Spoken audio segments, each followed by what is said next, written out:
وهنا بقى عندنا دلوقتي الفرخة بتاعتنا اهي. فرخة اللهم بارك 2 كيلو ونص قبل الذبيح. طيب بعد الذبيح يعني عملت كده حوالي 2 كيلو و100 او 2 كيلو الا انا مش عارفة بالظبط ان انا ما وزنتهاش. طيب الفرخة دي لو احنا سلقناها يا دوبك هنعمل عليها طبخة وخلاص. طيب احنا دلوقتي اخر الشهر عايزين نطلع منها اكلتين على الاقل علشان خاطر تسد معانا بقية المصاريف بتاعت اخر الشهر. وكمان دلوقتي العيال في دروس وامتحانات والمدرسة، وعايزين بقى حاجة كده تقوتهم وحاجة كده ايه يعني تزود لهم كده ايه التركيز شوية في المذاكرة.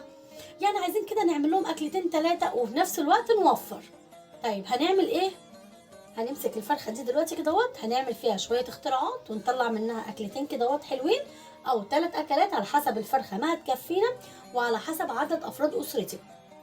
يعني مثلا ما تقوليش هي عملت 3 اكلات يبقى انا كمان اعمل 3 اكلات، لا